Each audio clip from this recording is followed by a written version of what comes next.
श्रीरंगवीर रघुपुंगव वेदमौली गुरुवीडतीन्द्र करुणा परिणामबोधं शेषाचले सुचिरपोलित छात्रवृंदं शेषाद्रिनाथ गुरुवर्यमहं प्रपद्ये। यस्य वाग्वृत्तिपर्यन्ता यतिराज सरस्वती तस्मै वेदान्तगुरवे भूयो भूयो नमो नमः।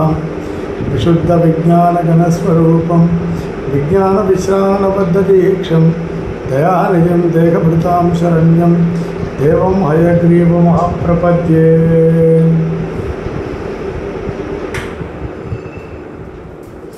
எல்லாருக்கும் அடியனுடைய பிரணாமங்கள்.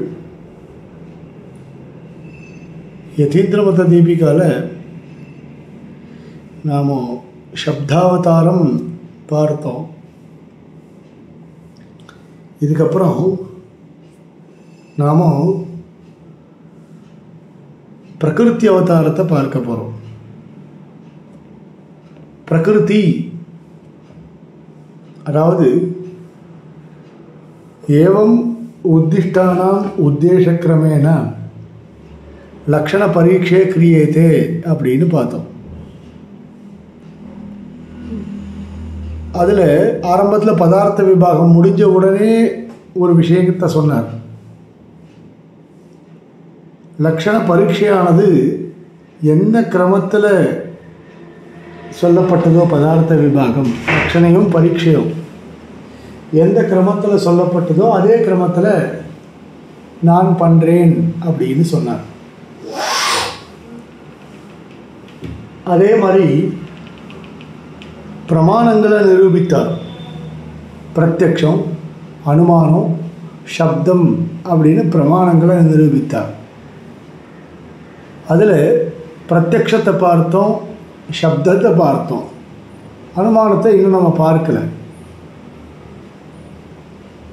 பிரமாண நிரூபணானந்தரம் பிரமேயம் நிரூபியதே.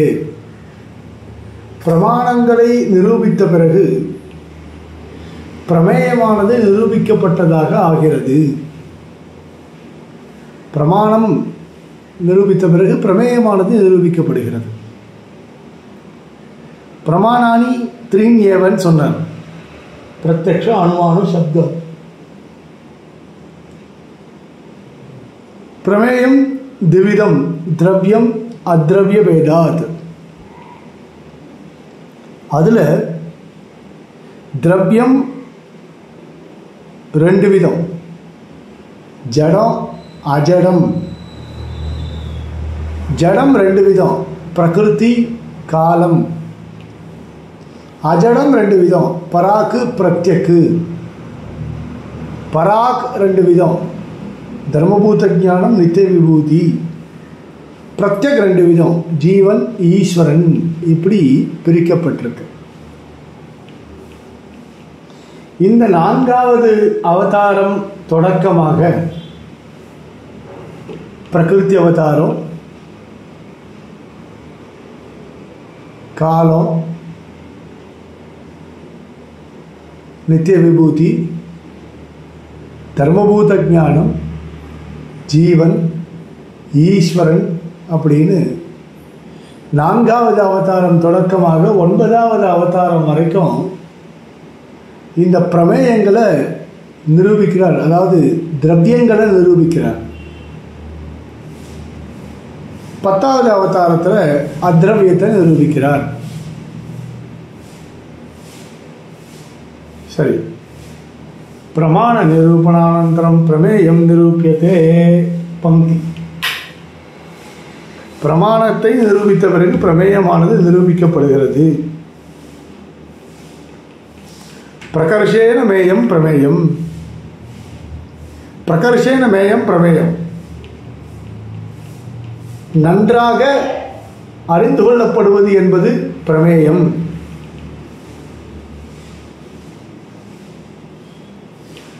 நன்றாக அறிந்து கொள்ளப்படுவது என்பது பிரமேயம். பிரகர்ஷேன மேயம் பிரமேயம். தச்ச திவிதம் திரவிய அத்ரவிய பேதாத். திரவியம்னு ஒன்று, அத்ரவியம்னு ஒன்று, இது ரெண்டு விதமாக பிரமேயம் பிரிக்கப்பட்டிருக்கு. திரவியம் உபாதானம். திரவியம் என்பது ஒரு வஸ்து, ஒரு அவஸ்தையிலிருந்து மற்ற அவஸ்தைக்கு மாறக்கூடிய வஸ்துக்கள். மிருத்து திரவியம், கபாலம் திரவியம், கடம் திரவியம்.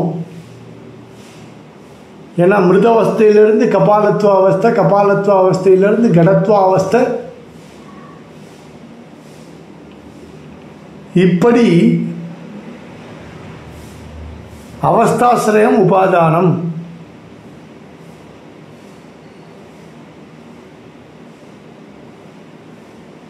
அவஸ்தாசிரயத்துவம் உபாதானஸ்ய லட்சணம்.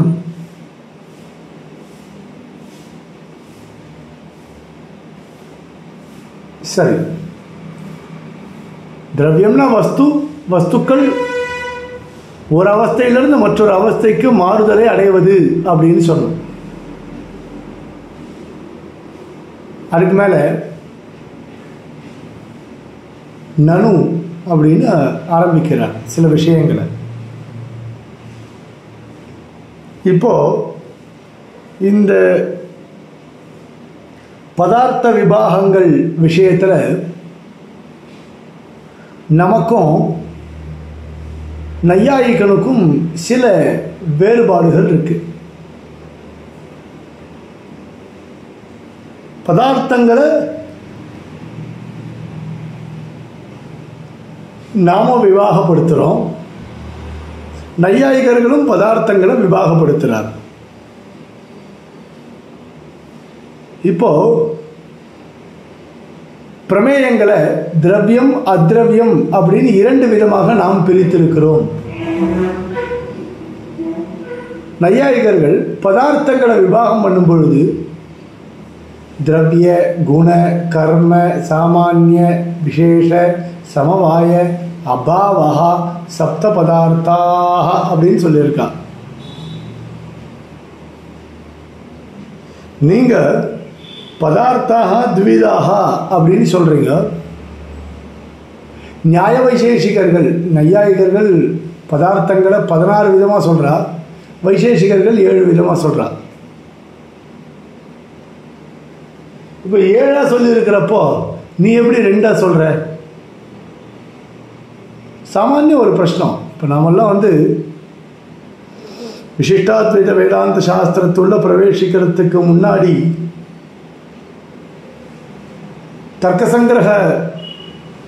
தர்க்கசங்கிரகம் போன்ற கிரந்தங்கள்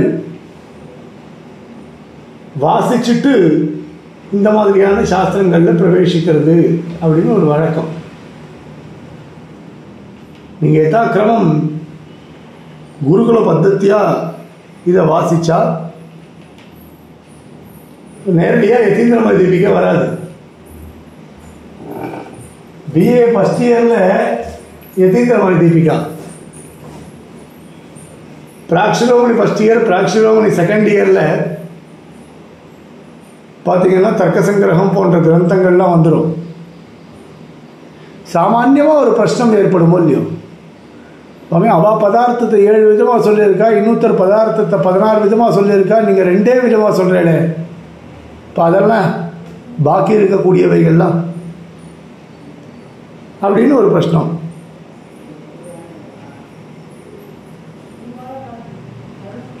நனு திரவிய குண கர்ம சாமானிய விசேஷ சமவாய அபாவாக சப்த பதார்த்தாக இதி 7 பதார்த்தங்கள் என்பதாக மதாந்தரஸ்தைஹி சப்ததா பரிகரணாத்து மற்ற மதங்களை சேர்ந்தவர்கள் 7 விதமாக பிரித்து காட்டும் பொழுது கதம் திரவிய அத்ரவிய பேதேன துவேதா சமர்த்தனம் இது சேத், எப்படி 2 தான் ஒத்துப்பீங்க நீங்கள், அவள் 7 ஒத்துன்னு இருக்காளே அப்படின்னு கேட்டால் உச்சது. அது சாமானிய பிரச்சனமாக இருந்தாலும் சமாதானம் சொல்லணும். விசேஷ பிரச்சனமாக இருந்தாலும் சமாதானம் சொல்லணும். சமாதானம் சொல்லி தானே ஆகணும். படியன் பாடம் நடத்தின்னு இருக்கேன். எல்லா வித்தியார்த்திகளும் உயர்ந்ததான கேள்விகளை கேட்பான்னு சொல்ல முடியுமான்னு நான் காலேஜில் பாடசாலாவில் கேள்வி கேட்டாலே பெரிய விஷயம்தான். அவன் முன்னாடி வந்து உட்காந்துட்டு நாம் சொன்னதை ஓரளவுக்கு புரிந்து கொண்டு கேள்வின்னு ஒன்று கேட்பானோ இல்லையோ. நான் படிக்கிற காலத்திலாம் கேள்வி கேளுன்னுவா, பிரஷ்னம் பிரிச்சத்து. வாத்தியார்கள்லாம் கேள்வி கேட்டால் தான் வரும், கேள்வி கேளு அப்படின்வா. அதாவது சம்பந்தமாக கேள்வி கேட்கணும், அசம்பந்தமாக கேள்வி கேட்கக்கூடாது. இது சம்பந்தமான கேள்வி தானே. 7 பதார்த்தங்கள் அவ ஒத்துன்னு இருக்கா, 2 பதார்த்தங்கள் நீ ஒத்துன்னு இருக்க, எப்படி மிச்சம்னா?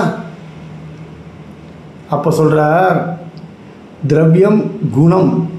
அவள் என்னென்ன ஒத்துக்கிற? திரவியம் குணம், கர்ம, சாமானியம், விசேஷம், சமவாயம், அபாவம், நீ 7.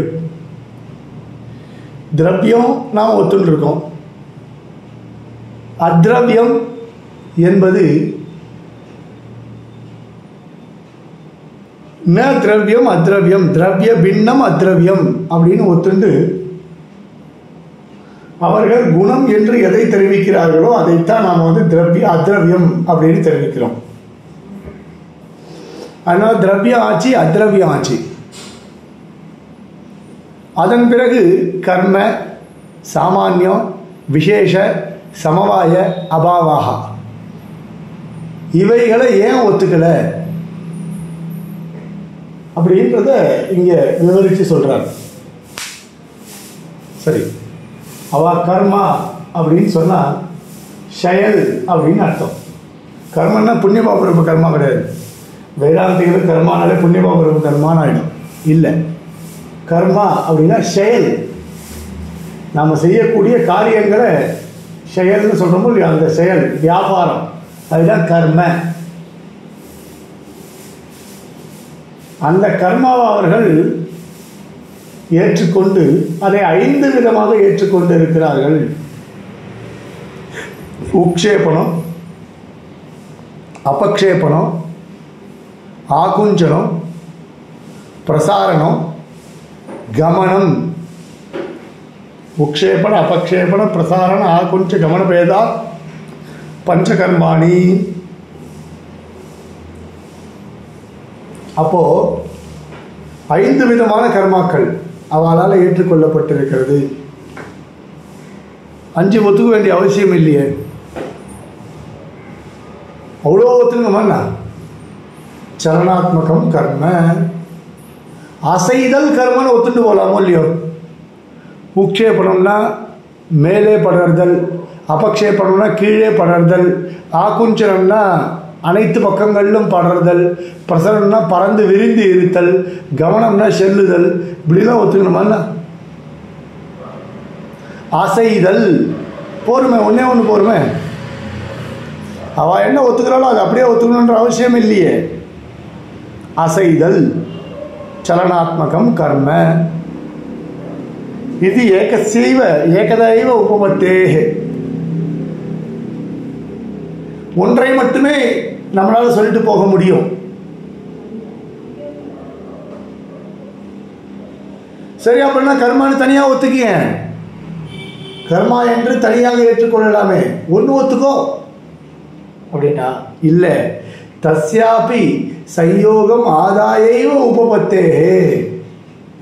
அதுவும் கூட சேர்க்கை இருந்தால் தான் சுவாமி வரும். சேர்க்கை இருந்தால் தானே வரும். திரவியத்திற்கும் சேர்க்கை இருக்கும் பொழுது அந்த சலனாத்மகம் கர்மா என்பதும் ஏற்படும். நாம் முன்னாடியே சொல்லிட்டோம், திரவிய கிரகண சயோகா சம்பந்தா அப்படின்னு பிரத்யக்ஷத்திலே சொல்லிட்டோம். அதெல்லாம் அது சயோகத்தை முன்னிட்டுத்தான் அந்த கர்மா என்பதே ஏற்படுகிறது. இல்லைன்னா அந்த கர்மா என்பது ஏற்படாது.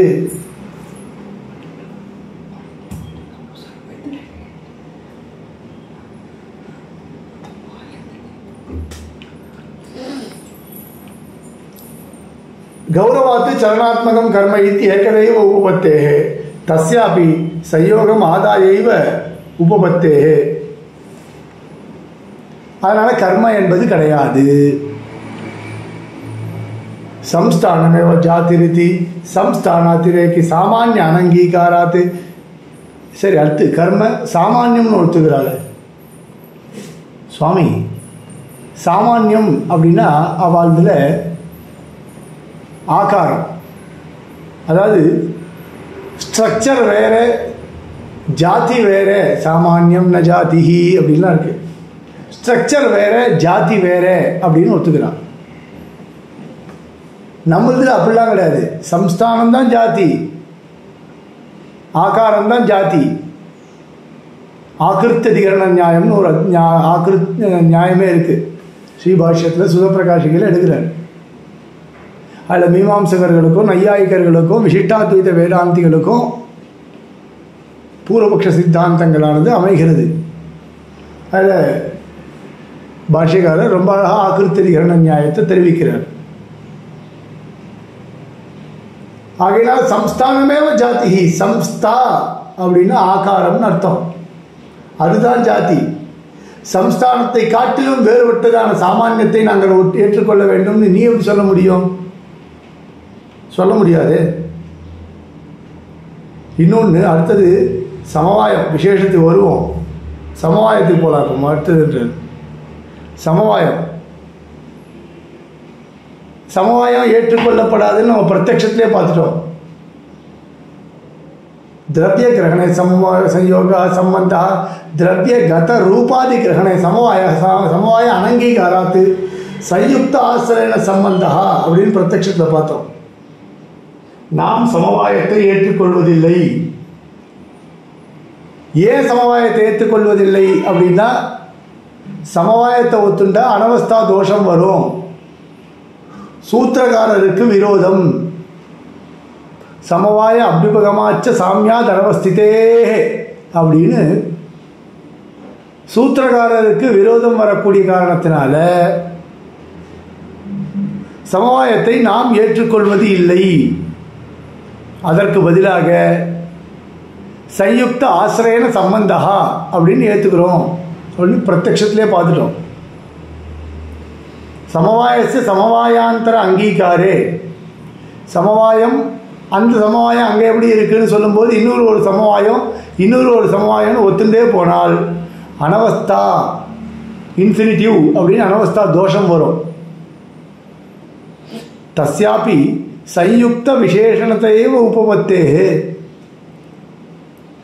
ஆகையினால எப்போ பதார்த்தங்களுக்குள்ள சேர்க்கை இருக்கின்றதோ அப்பொழுது அந்த பதார்த்தத்தில் குணமானது இருக்கின்றது.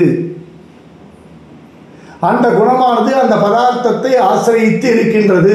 பிரிக்க முடியாத ஒரு சம்பந்தத்தை உடையதாக இருக்கின்றது. ஆகையினால சயுக்த ஆசிரியன சம்பந்தா அப்படின்னு சொன்னோம் அந்த இடத்துல. அதனால சமவாயத்தை நாங்கள் ஒத்துக்கல.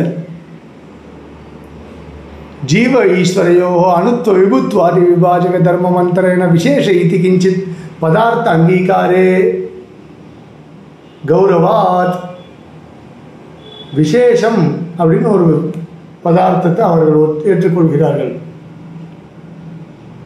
நமக்கு விசேஷம்ன்றது தேவையே இல்லை. அவர்கள் ஜீவனையும் விபுன்னு ஒத்துக்கிறார். அதே மாதிரி ஈஸ்வரனையும் விபுன்னு ஒத்துக்கிறார். விபுத்வய சயோகம் எப்படி ஏற்படும் அப்படின்னு கேட்டாங்க. இப்போ விபுத்வய சயோகம் ஏற்படுறது கஷ்டம் இல்லையா? இப்போ மனசு விபு அவ பட்சத்தில், ஜீவன் விபு, விபுத்வய சயோகம் எப்படி ஏற்படும்ன்றதுக்காகத்தான் விசேஷா அப்படின்னு அதை நிரூபிக்கிறதுக்காக விசேஷா அப்படின்னு ஒரு பதார்த்தத்தை ஏற்றுக்கொள்கிறார்கள்.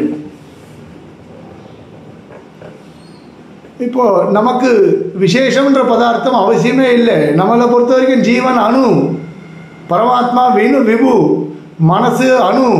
நமக்கு இது தேவையே இல்லை. இதை பற்றி விஷ பதார்த்த அதாவது தர்மபூத ஞானத்தின் வழியாக அது பரவி இருக்கிறது. நமக்கு இந்த இவ்வளோ பதார்த்தங்களை ஒத்துக்க வேண்டிய அவசியமே கிடையாது. அத்தஹா ஆகையினால கர்ம சாமானிய விசேஷ சமவாயானாம் பிருத்தக் திரவியத்வேன அனங்கீகாராச்ச கர்ம சாமானியம் விசேஷம் சமவாயம் அப்படின்றதெல்லாம் தனித்தனி பதார்த்தங்களாக அங்கீகரிக்க வேண்டும் என்கின்ற அவசியம் இல்லாத காரணத்தினால திரவியம் அத்ரவியம் இதி த்விதா விபாகா கிருதா உபபத்தியதே. த்விதா விபாகா இரண்டு விதமான விபாகமானது உபபத்தியதே ஏற்றுக்கொள்ளப்படுகிறது. ஏதேன அபாவா சப்த பதார்த்தா இத்தியபி நிரஸ்தம். ஆகையினால இதன் மூலமாகவே ஏழாவது பதார்த்தமாக சொல்லப்பட்ட அபாவம் நிரஸ்தமாகுது. எப்படி நாம் பிரத்யக்ஷத்திலே சொல்லிட்டோம், அபாவா பிரத்யக்ஷே அந்தர்பவதி பாவாந்தர ரூபத்வாத். இல்லாத பதார்த்தத்தை சொல்ல வேண்டிய அவசியம் இல்லை. இருக்கின்ற பதார்த்தங்களை பிரதிபாதிக்கக்கூடிய அளவில் நாம் பாவாந்தர ரூபத்வாத் அங்கே நன்னாவே விவரித்தோம். அதை பூதலே கடஹா அதாவது அபாவா சதுர்விதா பிராகபாவா பிரத்வம்சாபாவா அத்தியந்தாபாவா அந்யோன்யாபாவா அப்படின்னு 4 விதமான அபாவங்களானது ஏற்றுக்கொள்ளப்பட்டு இருக்கிறது அவர்களால். ஏதேன அபாவா சப்த பதார்த்தா இத்யபிநிரஸ்தம் அபாவஸ்ய பாவாந்தர ரூபத்வாத் பிராகபாவோ நாம பூர்வாவஸ்தா பரம்பரா பிரத்வம்சாபாவோ நாம உத்தர அவஸ்தா பரம்பரா. கடம் உண்டாவதற்கு முன்னாடி அவர்கள் ஒரு அபாவம் இருக்கிறது என்று தெரிவிக்கிறார்கள். கடம்ன்றது ஒரு அவஸ்தை. அது உண்டாகிறதுக்கு முன்னாடி அங்கே எதுக்கு அபாவம் சொல்லணும்? அங்கே தான் கபாலம் இருக்கே, அங்கே தான் பிண்டத்துவ அவஸ்தை இருக்கே, அங்கே தான் சூர்ணத்துவ அவஸ்தை இருக்கே, அங்கே தான் மிருத்து இருக்கே. அப்போ பிராகபாவம்னா என்னது? பூர்வ அவஸ்தா பரம்பரா. முன்னாடி எந்த அவஸ்தையானது இருக்கிறதோ அந்த அவஸ்தையை பற்றி தெரிவிக்கக்கூடியது. அபாவ பிரத்வம்சா பாவம் நம்ம உத்தராவஸ்தா பரம்பரா. கடம் உடைந்த பிறகு ஒரு அபாவம் இருக்கே அப்படின்னா அது உத்தராவஸ்தா. சித்தில் இருக்குமோ இல்லையோ, ஓடு திருவோடு அதான் கண்ணுக்கு தெரிகிறது. அத்தியந்தா பாவா அந்யோன்யா பாவா தர்மியந்திர ஸ்வரூபாவேவ. சுவாமி அத்தியந்த அபாவம்னா கட அத்தியந்தா பாவா பட்டே வர்த்ததேன்றா. கடத்தினுடைய அபாவமானது படத்தில் தெரிகிறது. ஆமாம், படம் தான் தெரிகிறது. படத்தில் எதுக்கு கட அத்தியந்தா பாவத்தை சொல்லணும்? முட்டாளா இருக்க. இப்போ எங்கள் அண்ணா இருக்கான், எங்கள் அண்ணாவுடைய அபாவம் என்னிடத்தில் தெரிகிறது அப்படின்னா ஏற்றுப்பாளா? அது ஸ்ரீகாந்தா அஸ்தின்னு சொல்லிட்டு போகலாமே. எதுக்கு சுதர்சன அத்தியந்த அபாவா ஸ்ரீகாந்தே வர்த்ததே அப்படின்னு சொல்லணுமாண்ணா? அப்படி பேச வேண்டிய அவசியமே இல்லையே. அந்யோன்ய அபாவா அதாவது வெள்ளை குடத்திற்கும் சிகப்பு குடத்திற்கும் இருக்கக்கூடிய அபாவம், அதுவும் அவசியம் இல்லையா? அதெல்லாம் தர்மி, வேறு ஒரு தர்மி. மற்றொரு வஸ்துக்களுக்கும் இந்த வஸ்துக்கும் எதுக்கு அபாவம் சொல்லணும்? வேறொரு தர்மி அது. ஏதஸ்ய பிரத்யக்ஷ அந்தர்பாவா பூர்வ முக்தா. முன்னாடியே சொல்லிட்டு சுவாமி, பிரத்யக்ஷ அந்தர்பாவா என்பது ஸ்பஷ்டமாக தெரிவிக்கப்பட்டது. உபாதானம் திரவியம் இத்யுக்தம். முன்னாடியே சொன்னோம், உபாதானம் திரவியம். அதே மாதிரி குணாசிரயோ திரவியம். 2 லட்சணம். ஒரு அவஸ்தையிலிருந்து மற்றொரு அவஸ்தையை அடைவது என்பது திரவியத்தினுடைய லட்சணம். ஒரு அவஸ்தையிலிருந்து மற்றொரு அவஸ்தைக்கு மாறுவது என்பது திரவியத்தினுடைய லட்சணம். உபாதானம் திரவியம். அதே மாதிரி குணாசிரயோ திரவியம். குணத்திற்கு ஆசிரியமாக இருக்கக்கூடியது திரவியம். குணம்னா அதாவது சத்துவ ரஜஸ் தமசு சப்த ஸ்பர்ஷ ரூபரச கந்த சயோகம் சக்தி இந்த 10 ஒத்துன்னு இருக்கும் இல்லையா அத்ரவியமாக. அவைகள் எதை ஆசிரியத்து இருக்கிறதோ அது திரவியம் அப்படின்னு சாமான்யமாக ஒரு லட்சணத்தை சொன்னார் இந்த இடத்துல. தானி திரவியானி ஷட்டு. சரி, இதோடு இருக்கட்டும். தானி திரவியானி ஷட்டுன்றதை அடுத்த கிளாஸில் பார்ப்போம்.